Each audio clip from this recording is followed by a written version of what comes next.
കോൺഗ്രസ് സ്ഥാനാർത്ഥി പട്ടികയിൽ എ ഗ്രൂപ്പുകൾക്ക് അവഗണന. മേൽക്കൈ നേടി വേണുഗോപാൽ പക്ഷം.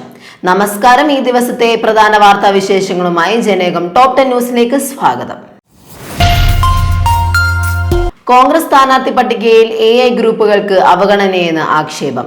പ്രഖ്യാപിച്ച ഭൂരിഭാഗം സ്ഥാനാർത്ഥികളും കെ.സി. വേണുഗോപാൽ പക്ഷത്തിൽപ്പെട്ടവരാണ്. ദശാബ്ദങ്ങളായി നിലനിന്നിരുന്ന എ ഗ്രൂപ്പ് സമവാക്യങ്ങളെ പൊളിച്ചാണ് AICC സംഘടനാ ജനറൽ സെക്രട്ടറി കെ.സി. വേണുഗോപാലിന്റെ നേതൃത്വത്തിലുള്ള പക്ഷം സ്ഥാനാർത്ഥി നിർണയത്തിൽ പൂർണ്ണാധിപത്യം സ്ഥാപിച്ചത്. വി.ഡി. സതീശനും രമേശ് ചെന്നിത്തലയും നയിക്കുന്ന ഗ്രൂപ്പുകളെ തഴഞ്ഞാണ് വേണുഗോപാൽ നേതൃത്വം കൊടുക്കുന്ന ഗ്രൂപ്പ് മേൽക്കൈ നേടിയത്. KPCC പ്രസിഡന്റ് സണ്ണി ജോസഫ് 5 പേരുടെ പട്ടിക നൽകിയെങ്കിലും ഒരാളെ പോലും പരിഗണിച്ചില്ല. പാചകവാതക പ്രതിസന്ധി രാജ്യത്ത് രൂക്ഷമായിരിക്കുന്ന സാഹചര്യത്തിൽ കേന്ദ്രത്തിന്റെ ഇരുട്ടടി. ഹിന്ദുസ്ഥാൻ പെട്രോളിയം കോർപ്പറേഷൻ ലിമിറ്റഡിന്റെ പ്രീമിയം പെട്രോളായ പവർ പെട്രോളിന് ലിറ്ററിന് 2 രൂപയാണ് വർദ്ധിച്ചത്. എന്നാൽ സാധാരണ പെട്രോളിന്റെയും ഡീസലിന്റെയും വിലയിൽ നിലവിൽ മാറ്റമില്ല. ആഗോള വിപണിയിലെ ക്രൂഡ് ഓയിൽ വിലയിലുണ്ടായ വർധനവും പശ്ചിമേഷ്യൻ പ്രതിസന്ധിയും കണക്കിലെടുത്താണ് എണ്ണ കമ്പനികളുടെ ഈ നീക്കം. ഉന്നത നേതാക്കളുടെ നിർദ്ദേശപ്രകാരം ഏറ്റുമാനൂർ മണ്ഡലത്തിൽ മത്സരിക്കാൻ 1.5 ലക്ഷം പോസ്റ്ററുകളും 2500 ഫ്ലെക്സുകളും തയ്യാറാക്കിയെങ്കിലും സീറ്റ് കിട്ടിയില്ലെന്ന് കോൺഗ്രസ് നേതാവ് ജോസഫ് വാഴക്കൻ. മണ്ഡലത്തിൽ ഒറ്റപ്പേരെന്ന നേതാക്കൾ പറഞ്ഞതുകൊണ്ടാണ് പോസ്റ്ററുകളും ഫ്ലെക്സുകളും തയ്യാറാക്കിയതെന്നും സീറ്റ് കിട്ടാത്തതിൽ വിഷമമുണ്ടെന്നും ജോസഫ് വാഴക്കൻ പറഞ്ഞു. തുടക്കം മുതൽ തന്റെ പേരായിരുന്നു സംസ്ഥാന നേതൃത്വം പറഞ്ഞത്. ഇക്കാര്യം തന്നോട് സൂചിപ്പിക്കുകയും ചെയ്തു. സംസ്ഥാനത്ത് കടുത്ത ചൂട് തുടരുന്ന സാഹചര്യത്തിൽ 11 ജില്ലകളിൽ കാലാവസ്ഥ നിരീക്ഷണ കേന്ദ്രം യെല്ലോ അലർട്ട് പ്രഖ്യാപിച്ചു. കൊല്ലം, കോട്ടയം, പാലക്കാട് ജില്ലകളിൽ താപനില 37 ഡിഗ്രി സെൽഷ്യസ് വരെ ഉയർന്നേക്കാം.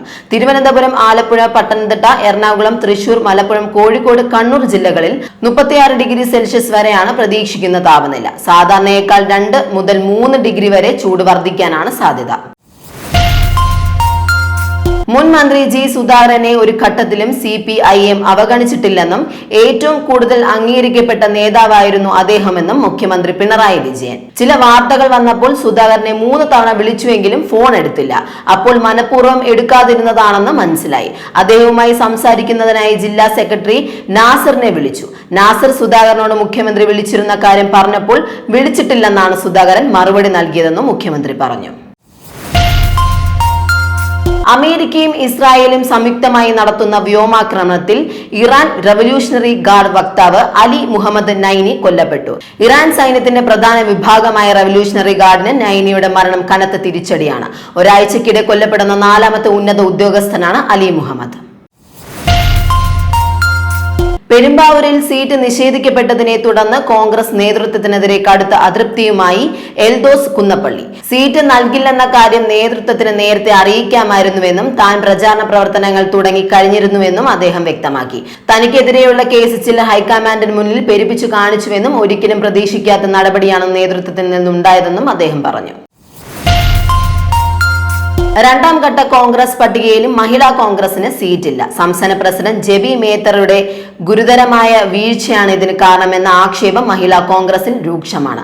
ആദ്യഘട്ട പട്ടിക പുറത്തു വന്നപ്പോൾ തന്നെ പ്രധാന വനിതാ നേതാക്കളെ തഴഞ്ഞത് അണികൾക്കിടയിൽ അമർഷമുണ്ടാക്കിയിരിക്കുന്നു. 9 വനിതകൾ കോൺഗ്രസ് പട്ടികയിൽ ഇടം നേടിയപ്പോൾ മഹിളാ കോൺഗ്രസിൽ നിന്നും ഒരാളെ പോലും പരിഗണിച്ചില്ല.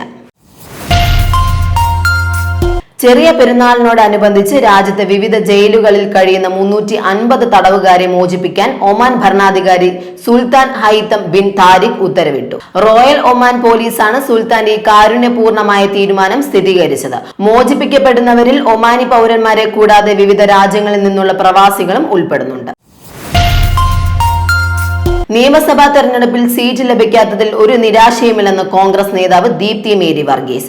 സീറ്റ് പലരും ആഗ്രഹിക്കും. തെരഞ്ഞെടുപ്പിൽ സീറ്റ് സാധ്യത മുന്നിൽ കണ്ട് താൻ മാത്രമല്ല നോട്ടീസ് അയച്ചത്. സാധ്യതാ പട്ടികയിലുണ്ടായിരുന്ന പലരും തയ്യാറാക്കിയിരുന്നു. തെരഞ്ഞെടുപ്പിന് കുറച്ച് ദിവസങ്ങൾ മാത്രം ഉള്ളതുകൊണ്ടാണ് മുന്നൊരുക്കം നടത്തിയതെന്നും ദീപ്തി മേരി വർഗീസ് പറഞ്ഞു.